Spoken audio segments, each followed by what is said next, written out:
Hey, what's up? We are on location today down at Keiser University in West Palm Beach. I've got their new coaches right here. Cole Mannion came from Life U, won a dual championship there as a coach, individual IBT as a championship as a coach there. Uh, and he was on the team at Grandview as an athlete, won national championship, and now he's bringing all that talent to West Palm Beach. And if you don't know, Mike DeAugustino, I know now because Jason has him on his list at number 8. Five-time All-American, five-time qualifier, NCAA Division One, two-time All-American, wrestled at Northwestern and Michigan, and they're starting the program. They're starting to build the program back up here. Welcome to Keiser. We got Jason, Southeast Wrestle, and my dumbass. All right. Well, guys, I mean, I think it's awesome. One, I think it's awesome that you're doing this in person. That's so cool that you're able to get down there and everything else. Michael, I guess the initial question is, did they make you shave that huge woolly mammoth beard that you were sporting for a long time? Yeah, they make me shave. I always shave it right after nationals every year. So I grow it out when I'm cutting weight and I'm in the season mode, and then I always shave it afterwards.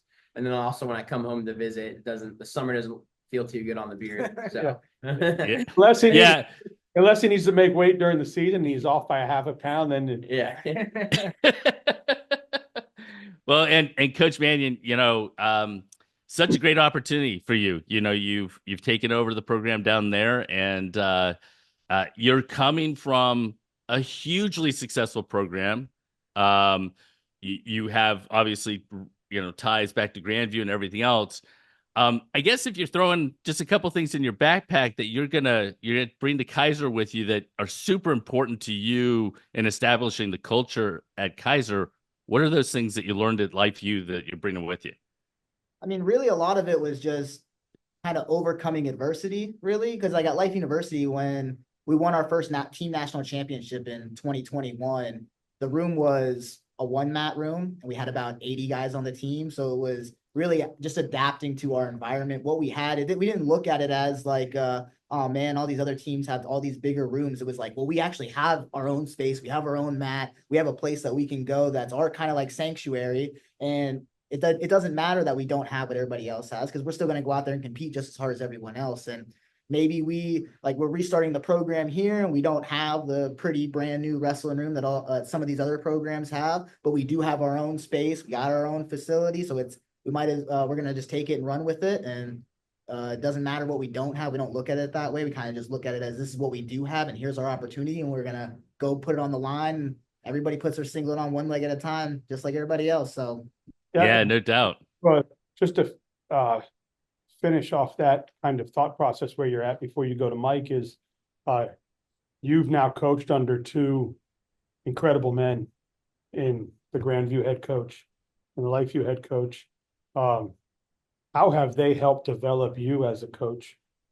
Well, I think when I was at Grandview, and one of the big Which is Mitchell and Omi, by the way. Sorry. Yeah, Coach Mitchell, and then when I was at Grandview and I got there, and when you noticed the difference right away coming from my other school, and it was just how they operated, how they did things, just the day to day, and how they acted and held themselves as coaches and stuff. I knew that if I ever was going to be a coach, because even when I was a student athlete for them at Grandview, I didn't know if I wanted to be a coach or not, but I knew if I was going to be, I really wanted to be like them, and more in particular, like Coach Reedy. Coach Reedy is the associate head coach at Grandview. He's been there for over a decade, and no task was beneath him. Like, it didn't matter if he was picking up laces tape on the mat. It didn't matter if they needed somebody to mop the mats that day. It didn't matter if somebody needed to do the laundry. Like, he would take that task, and he didn't look at it as, I'm the associate head coach, I'm not, that's beneath me. Like, it didn't matter. It was just what needed to get done. I'm gonna get it done, and then let's go forward. And that was how I started at Life, because when I started at Life University, I wasn't a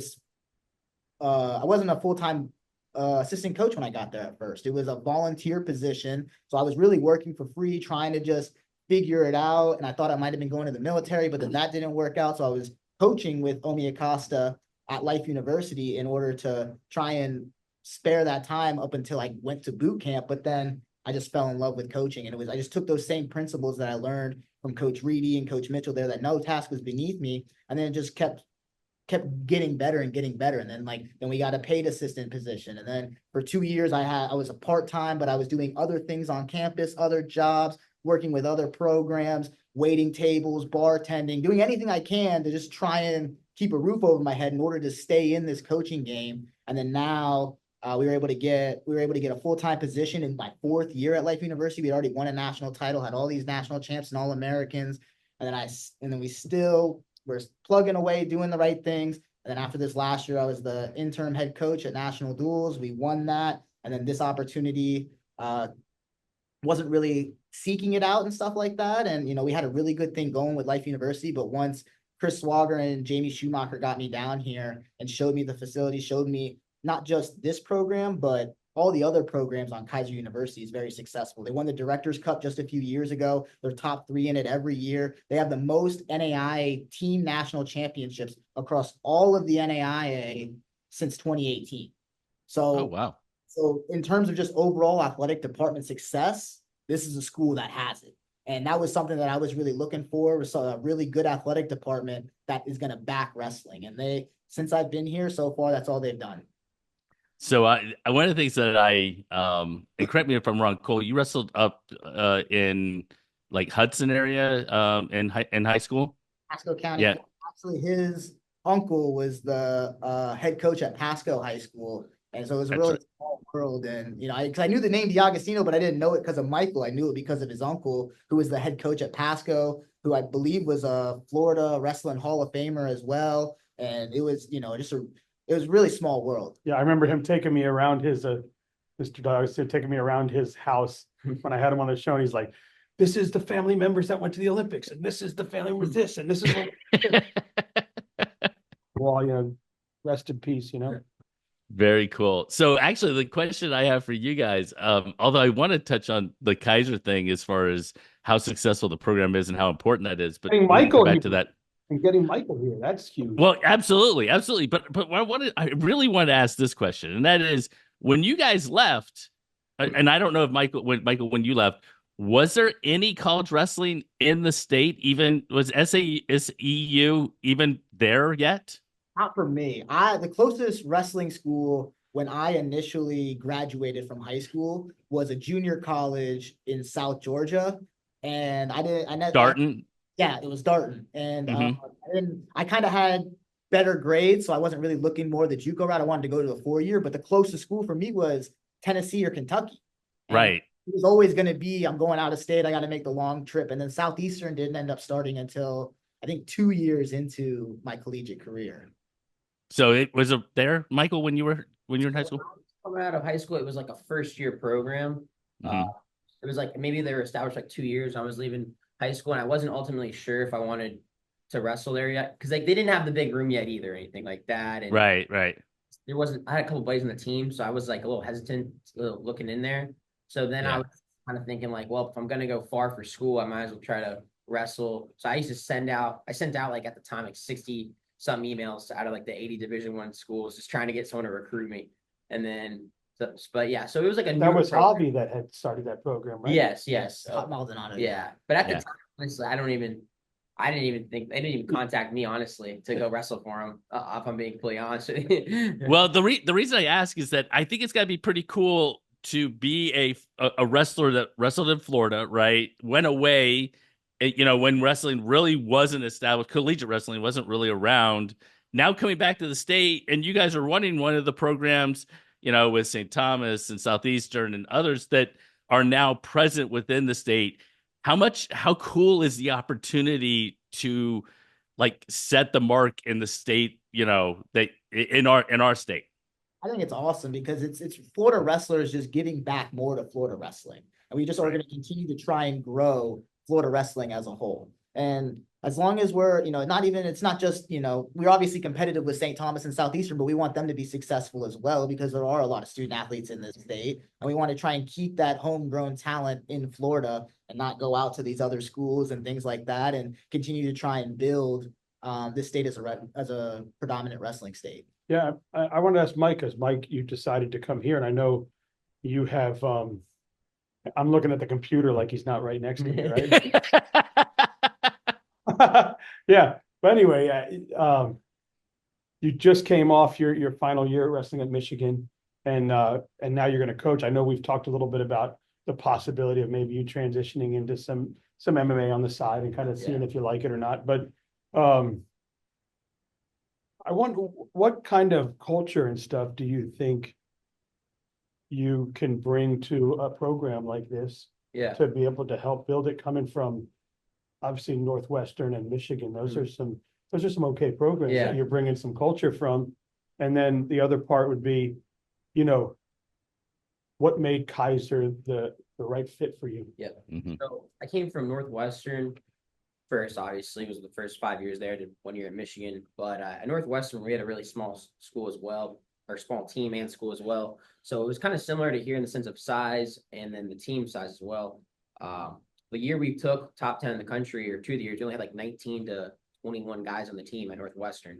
So I think I could help impose that here and, build a team culture around that, because it's not always the more the better. You know what I mean? If you can get a good group of guys, who can stand by each other and train hard together, that's what counts.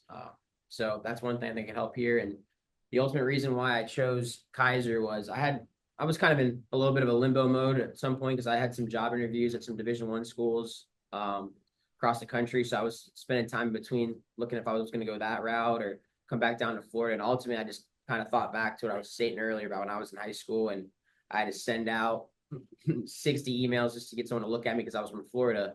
And I think there is a lot of good athletes here that get overlooked and don't get a chance. So I just main reason why I took this job was I was excited to build Florida wrestling, and it seemed like a good opportunity. So that's why I took it, and I'm excited for it. Because like I said, I'm one of them, I mean, we have guys from other places around the country too, but the Florida guys, I want to help out because, it'd be cool if we can get something big going here, and you're not having high school kids worried about if everyone wants to recruit them just because they're from Florida. So, And West Palm Beach is not too shabby.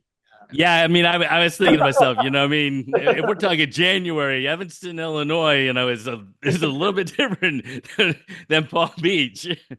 So, I Go ahead, mean, Jason. I'm sorry. I really wanted to know kind of, it's Yeah. kind of cool to see somebody at his level come down here and come into a job like this and really stay home. Because you see a lot of young men and young women that come out of wrestling their Division I or whatever, and they end up, it's like Division I or bust. I want to coach there. I want to coach there. And to see a young man like him come to an NAIA school, especially in his home state, and want to kind of get his feet wet in coaching here and start his career here is pretty cool. yeah, I think it might be something that people are like, it's not the route you should take. I heard some people being like, that could be detrimental or to your coaching career. But like, I feel comfortable about it. You know what I mean? They're like, this is Sure. the road that most people take who wrestle Division I, and I feel pretty happy where I'm at, and I think it was the right choice. And a lot of the things I did was not the conventional route. You know what I mean? So the way I wrestled wasn't the conventional route.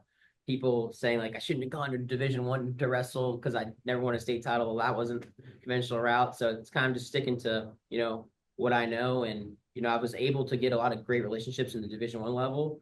And we're working on getting a lot of those guys who I wrestle with down here, just even for a couple practices in the summertime when they're free. So that's another thing I'll use, that a lot of my connections. I still text a lot of my old coaches for That's stuff awesome. and help, like Andrew Howe. I was asking the other day, like, can you send me like one of your circuit workouts? So like a lot of those guys, hey, like you said, West Palm Beach isn't bad if some of those guys up there want to get away. And For it's a pretty weekend. cool. It's pretty cool to see, because we see a guy also like Pat Lugo Yeah, now coming in. You see him doing some of these camps down here, Miami and he's Hawks. bringing in yeah, he's bringing in guys from Iowa. As a matter of fact, a guy that just went to Michigan. Yep. That is going to come in and do a camp, and to see you guys all starting to come home now Mhm.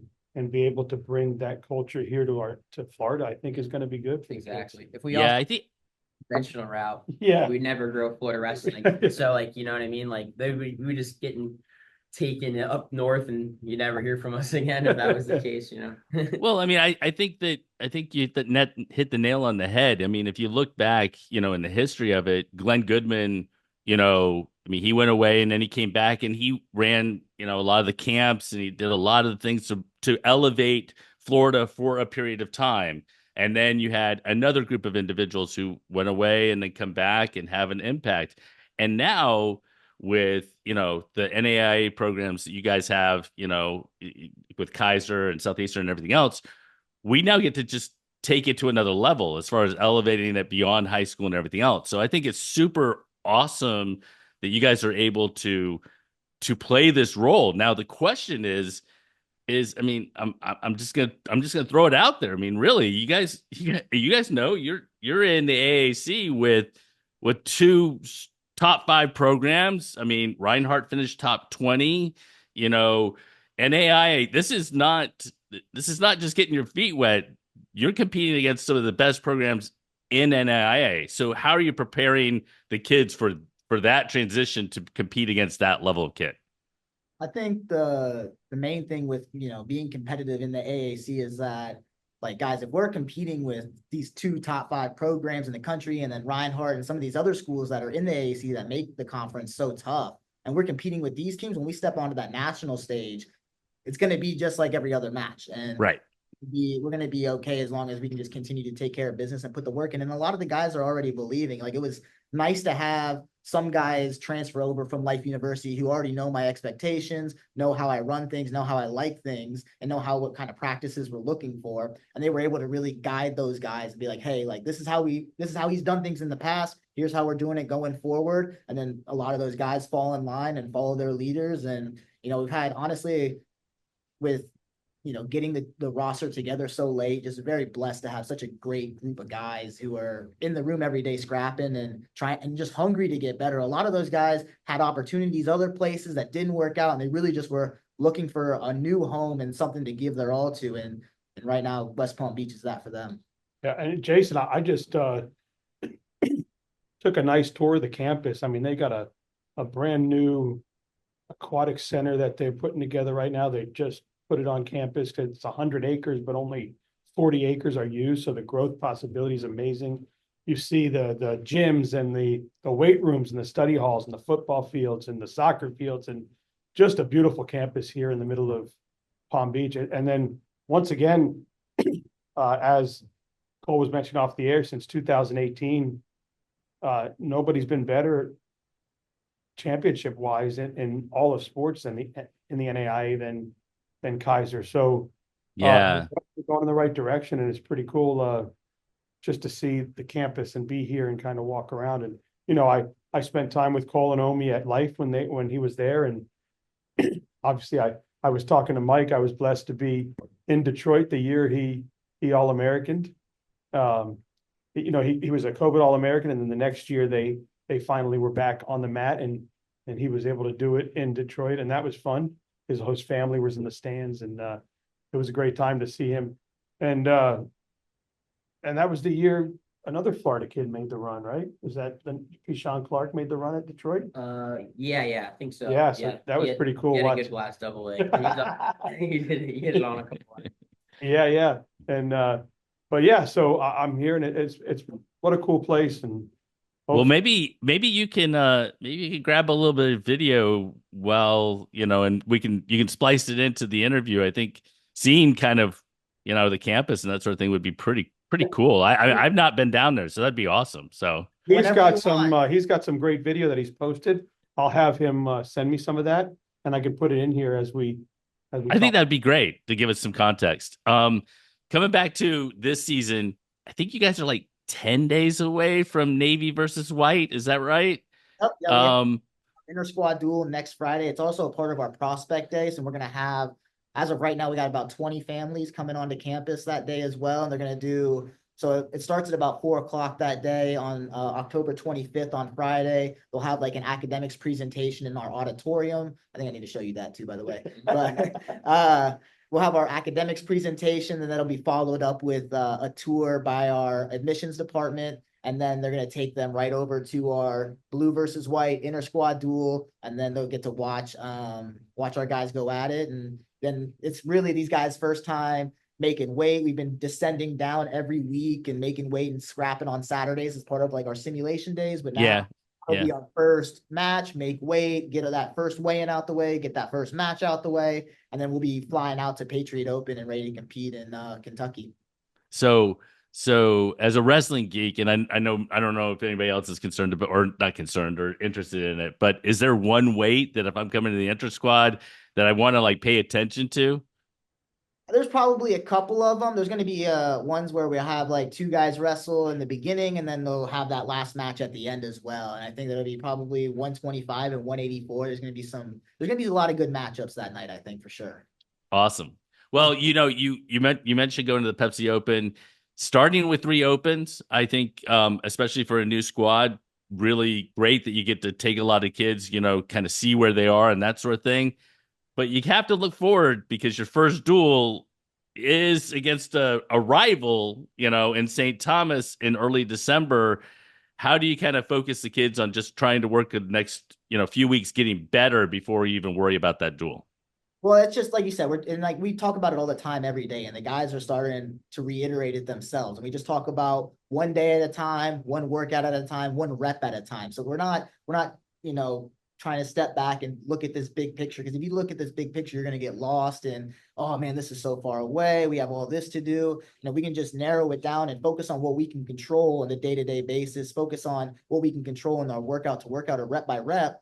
Then we just focus on how can we get better every single day. And that's what all starting to buy into. And as of right now, I think we have a really good groove going in the practice room. And these guys are just hungry every day, and they're all ready to scrap, ready to go, and they all want matches. So right now, That's cool. Guys, get these guys going get as many matches as we can this month of November before we go to Thanksgiving break, and then come back and try and get ready to scrap. But when we initially made the schedule, at first there wasn't any duels on it at all, because we just didn't know what type of roster we were going to have. And our conference doesn't require us to duel every single team in the conference as part Well, I noticed you're not dueling life we're not, and really the Southeastern one was kind of a late addition as well, because we really wanted a competition right before that conference tournament. And so did Patrick from Southeastern. And with that, we both just decided on it, because at that point it was really late. I think I called him in like the end of August, and I was like, hey, can we add this date? And that was the same thing with Nasomi Pozo at St. Thomas. Both of those guys have been super supportive and willing to help me try and get this program restarted. I know a few years ago, they did the Florida duels over the last couple of years. So are we going to see the Florida duels come back with you three? That would be nice. Hopefully we can do something like that. I know Patrick is always doing his fire duels and stuff like that down at Southeastern. So maybe that's something that we can get going again. Yeah, because I know last year didn't happen, but the few years before that, we would see all three of you guys. Yeah, that would be awesome for all of us to be under one roof again. So if I don't know how long we're going to go, but I'm really interested from both your perspectives. If I'm a high school kid, and I'm trying to get noticed. Michael, you talked about this and sending out all those emails and all these different things and everything else. I guess I would always want to ask a college coach what are they looking for? Like what is that characteristic that they're looking for from me? I mean, winning a state title, like accolades, or is it more like how you handle a loss or how you approach a match? I mean, I don't know. Can you guys give me some kind of thing that you might be looking for in future kids? First thing is always GPA. If you got a bad GPA but you got 8 state titles, there's still nothing I can do for you. But if your GPA is below the threshold to get accepted into our university, then there's not a whole lot I can do for you. And a lot of times their academic habits translate into their wrestling habits. Because if you got a guy who's cutting corners, things are somewhat difficult in the classroom or somewhat difficult maybe in their personal life or social life and things that in that aspect, then when you got a guy who's trying to impose their will on you, you're probably going to cut corners there as well. And when it's really difficult. And so if we can find those guys who are really just buy in, try and do everything right. Like we talk about it too. We don't talk about being perfect. We talk about just chasing perfection. I'm not expecting you to be perfect, but I'm going to expect you to try to be. And with that comes when we make a mistake, okay, we own it, we move forward from there. So really it's more about, I would say for me, at least it's more about their character and then how they hold themselves every single day. Because Coach Mike's pretty good wrestler. He can teach you a single leg or two. And But if you're not the type of character that we want on our team who's going to help continuously grow and help his teammates around him as well, be that positive impact, then there's really not a whole lot we can do for Yeah, you. I would imagine Northwestern's not an easy school to academically. Not a little bit. Slacker school, right? What would you say?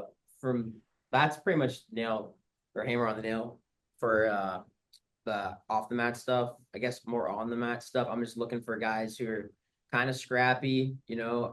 Personally for me, I'm looking for guys that, like, if you get taken down, we're not head on the mat, we're getting back up, we're getting right after them. Because honestly, at the college level, when it comes to wrestling, the guys who can keep their head down and keep moving forward are the ones who, usually have success when it comes to wrestling. You see so many guys who are really good on the high school level, and it's because they're the best guy in their room and everything like that. And then they get to college and you're wrestling guys who might be 24, 25, and it can be hard to adjust, and they lose, and they kind of lose their confidence and how they self-talk to themselves. And then they kind of go on like a plateau or like a downward spiral.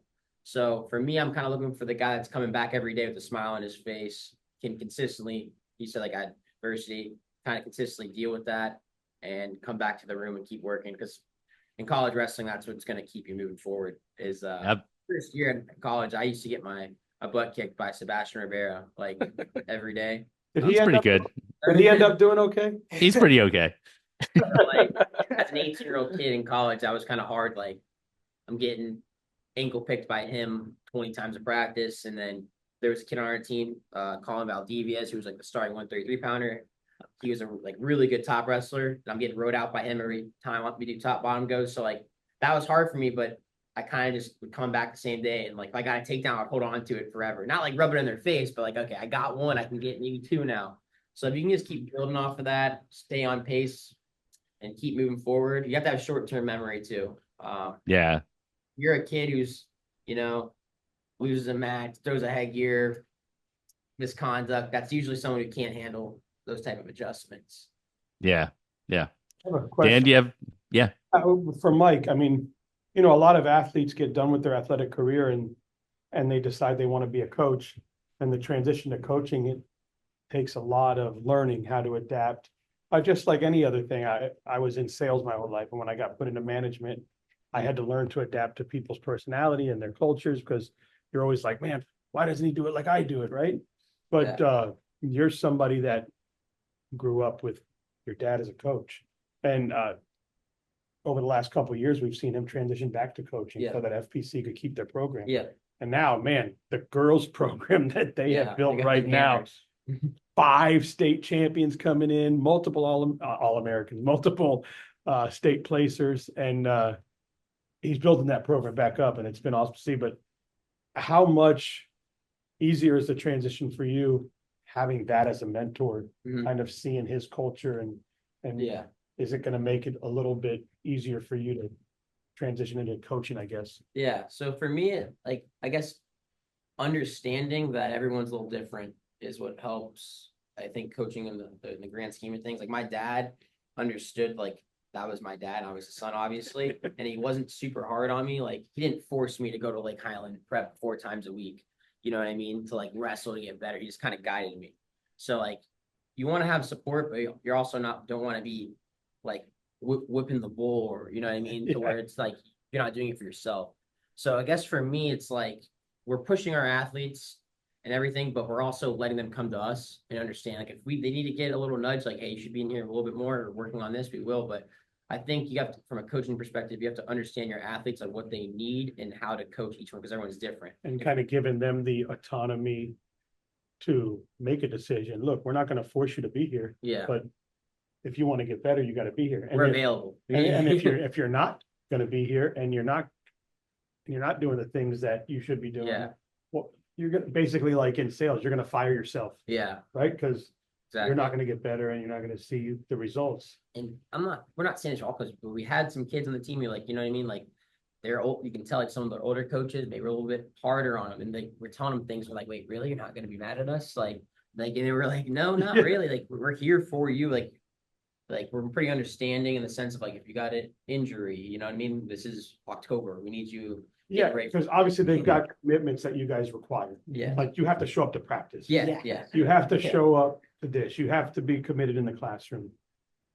But the guys that jump the levels are the ones contacting you for individuals, right? Yes. Are the ones coming to the room, because and maybe you being a coach and you being at a high level, when I talk to some coaches, they say we'll get kids that come to the rooms, and maybe Jason, you can understand this.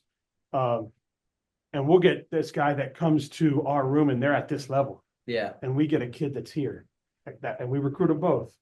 Well, this kid thinks, well, I'm so good, I don't have to do certain things. Meanwhile, this kid's doing individuals. And all of a sudden, at some point, you see that kid that's making the decision to do the extra work. Yep.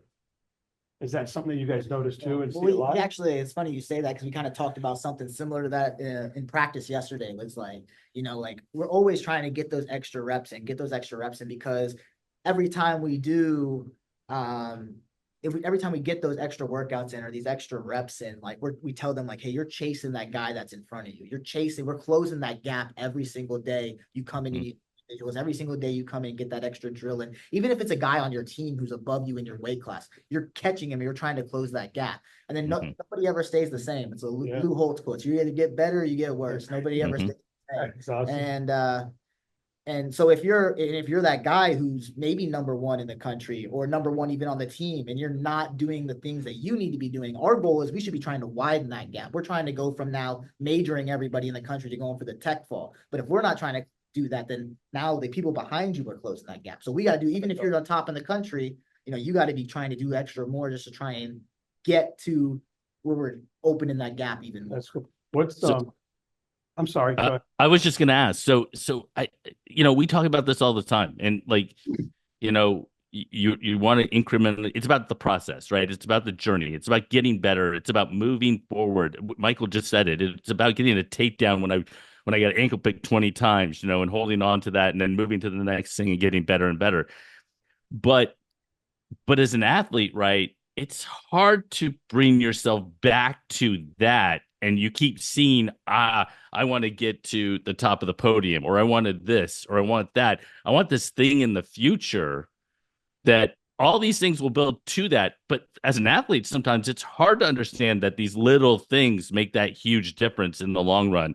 As a coach, how do you figure out to keep reminding them of, we got to keep grinding and getting better every single day, and we'll eventually get there, but don't worry about that right now. Is that how you do it? I don't know. That's kind of like what we were saying earlier with like, we're not getting caught up in the big picture in like March. That seems far away right now. But then before you know it, Thanksgiving break's going to be here. We're going to have wrestled those 3 opens before you know. And then you only got 4 more competitions before Christmas. And then once you come back from Christmas break, the wrestling season's a sprint till March. And that's right. Yeah. Fast, guys. So that's what we tell them. We're not trying to get caught up in the big picture. Tunnel vision. Let's focus on the day-to-day, workout by workout, rep by rep. Yeah, and being a parent of a college kid now that's wrestling at a level, it's funny because I remember last year he would call me and be like, "Man, I can't get a single takedown. I'm getting killed." And then I remember calling me and going, "They told me I couldn't go to class until I get off bottom.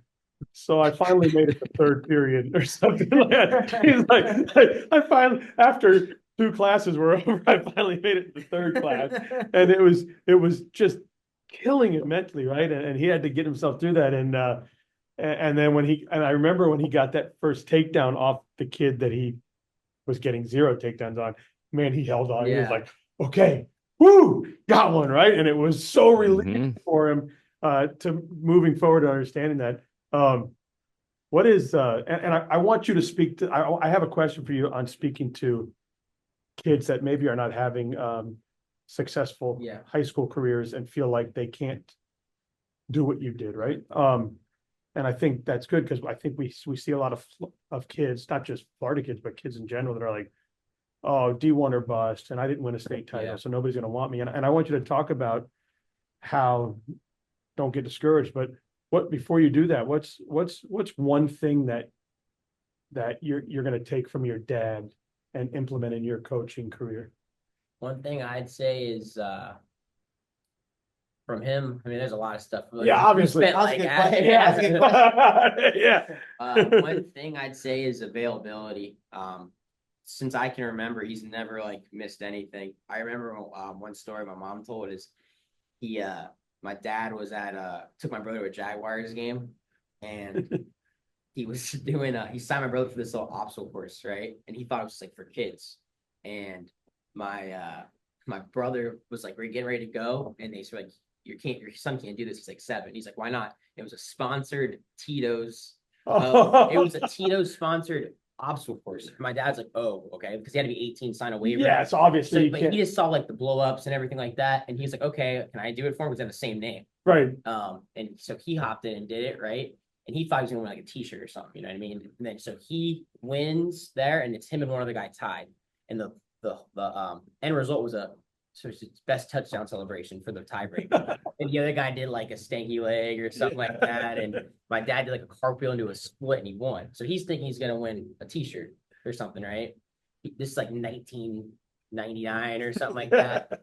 He's thinking he's gonna win a t-shirt, and they're like, here you go, sir. You just won a trip to New Orleans for the Super Bowl. 2 tickets, paid trip. Wow. He gets to pay for he gets paid to play in the it was the Margarita flag football celebration or celebrity championship. So he got to play with like Doug Flutie, John Elway, and he turned it down. He got the tickets and everything, but the ESPN called because it was on ESPN. Like got to play against like Herschel Walker, all these guys. And he turned it down because he had a home duel against Atlantic on a Friday night.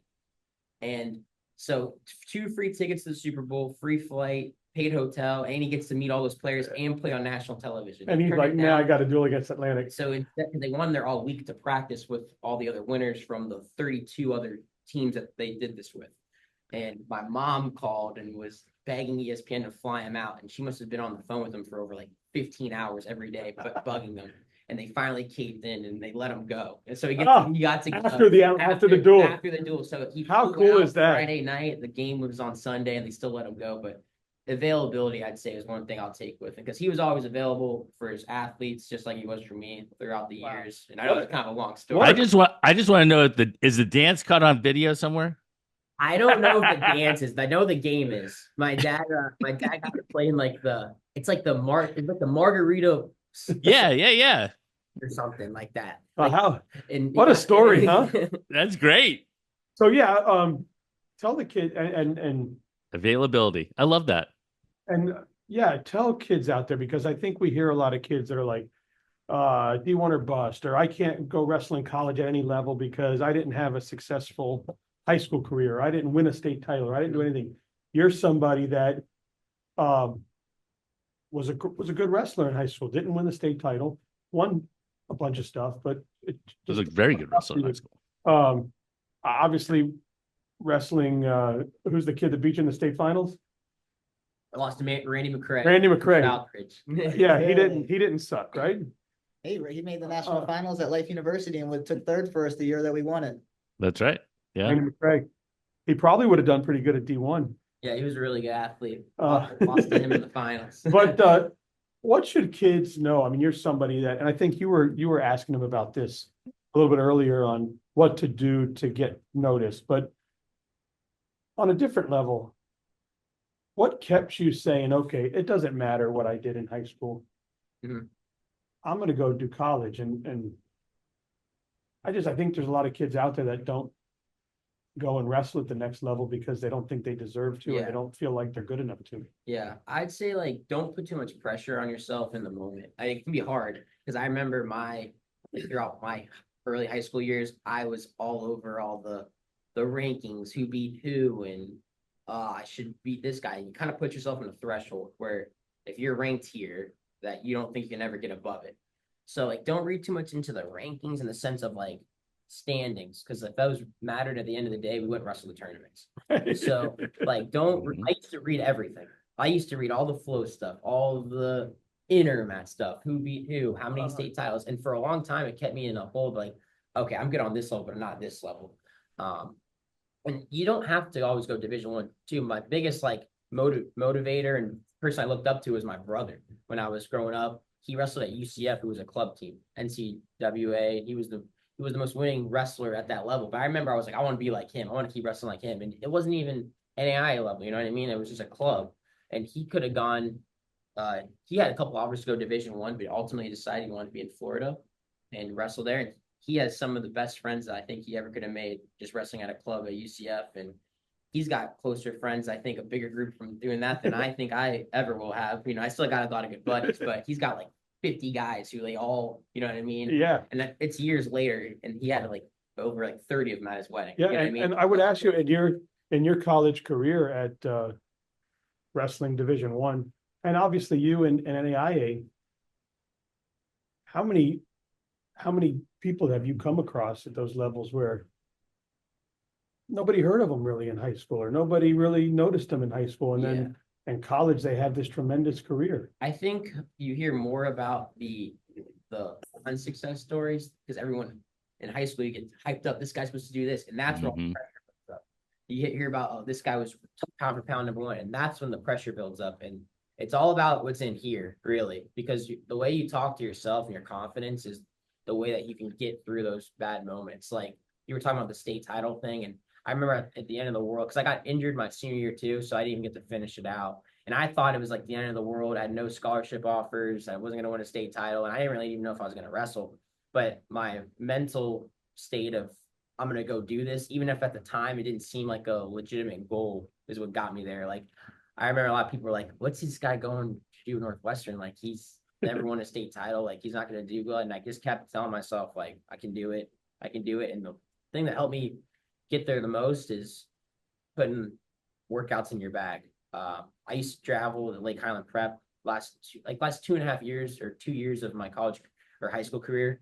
I'd go there, drive an hour and a half from Palm Coast to Orlando each way with my dad. So I was talking about the availability.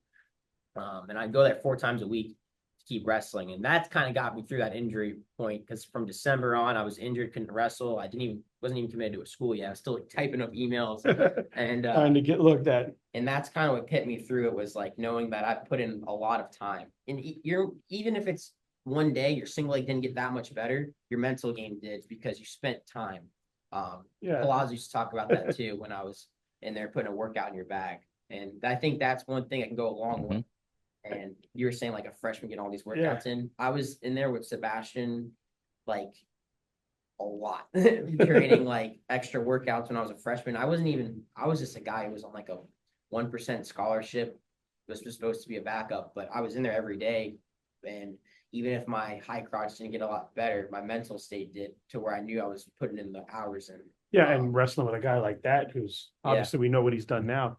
On that same note, I would ask you, Cole, because you've been at the highest level of NAIA. You've been at the 2 programs that arguably have been the 2 top programs over the last, I don't know how many years, right? Probably 4 or 5. You've seen a lot of kids go off and to D1 or D2 or D3, and then they end up at LifeU. And you've seen them come over where you were at LifeU. Talk about the opportunities that these kids have. They don't have to bust out. They don't have to fall.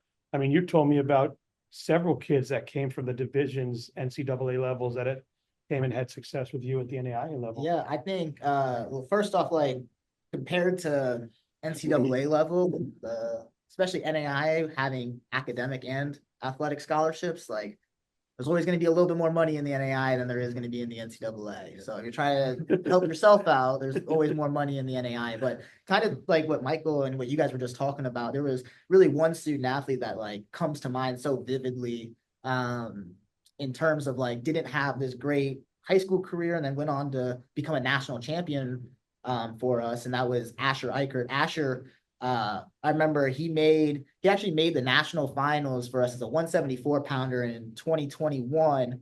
And I remember sitting down with him, and like they give you like a little form after you win your semifinals match, fill it out. Here's what they're going to say, the announcements and stuff like that. And I'm sitting here writing it for him, and I'm like, okay, so what was our high school credentials again? And he's like, or I said like, well, how'd we do with the Illinois State tournament? And he was like, I didn't place.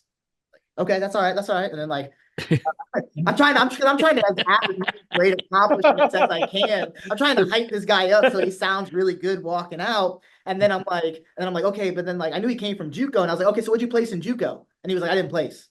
But now it's like I'm filling out your national finals form, and it's like it doesn't really matter. But then the same guy, he came back up to us the following year, was at 174 again, didn't place. And then he's going up. Then we come back after the national tournament. I remember him coming and telling me, like, I'm going 184 next year. And I was like, dude, like, we just struggled at 174. We're gonna, and he was like a really tall, skinny guy. And I was like, we gotta put on a lot of muscle and put on a lot of size if we're gonna go up 10 pounds to a weight class that we just didn't place at. And then we go through the whole season. He wrestles this one guy from Marion 3 times, and we lose all 3 times. But every time it's just getting a little bit closer, a little bit closer, a little bit closer. And every time you wrestle somebody, the next time it's going to be even harder to beat that guy. It's hard to beat somebody twice. Then it gets harder to beat somebody 3 times. Then it gets harder to even beat him 4 times in a row. So by the time we wrestle this guy, it's the national quarterfinals. It's the 4th time we've wrestled this guy. And he goes out and he sticks to the game plan perfectly. We have this guy as scouted as you could after wrestling him 3 times. He makes the national semifinals, where then we're wrestling the 2-time national champ who's undefeated these last 2 years at that weight class at 184. And then we stayed up all night studying, trying to come up with a game plan, and he sticks to it perfectly. We knew that he only really had everything coming off this elbow pass, and we were able to get some good counters off his elbow pass, win the match. He makes the national finals, and now And he's you wrestling. still have nothing to write down. Yeah, well, at least this time I wrote down he was a finalist in 2021, so it worked out.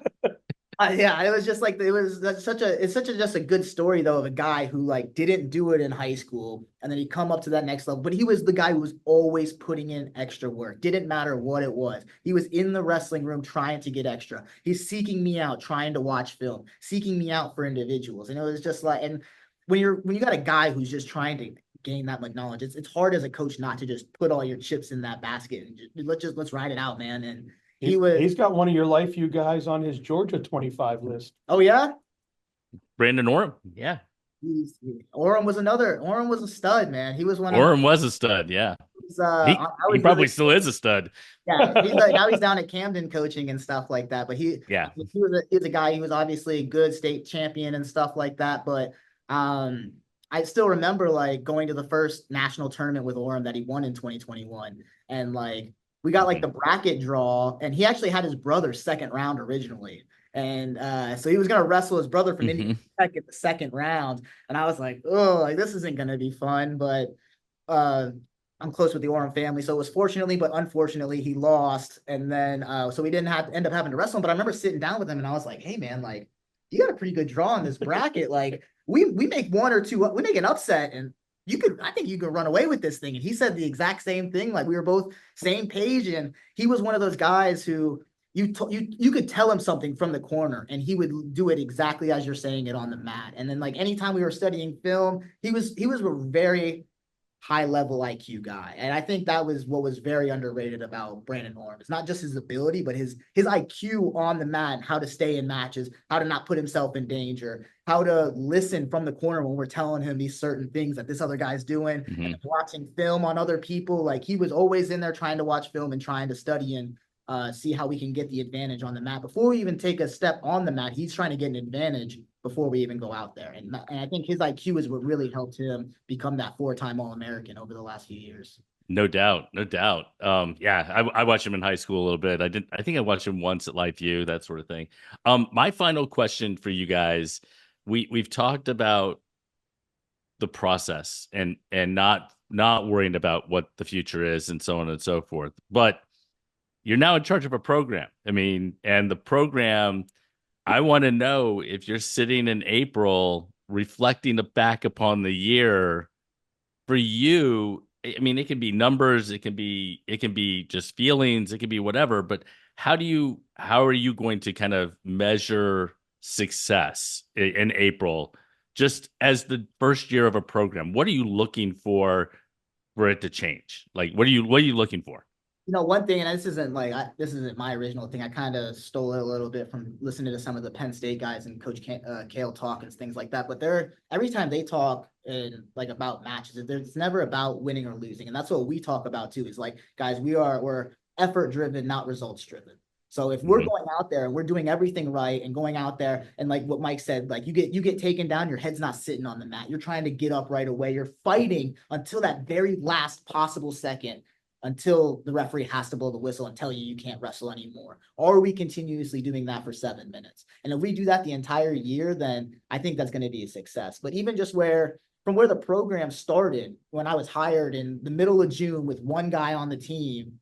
Mhm. Now we have 21. I got a multiple time D1 All-American as my assistant coach hired. Like I'm super grateful and just blessed to be in this position. And with all these guys right now, I think where we're at right now, this rebuild's been successful, but we still are we're not done yet. We're trying to, where are we going? How much further can we go? How much more can we take? And that's what we're going to try and find out this season. And it's all just going to come from our fight.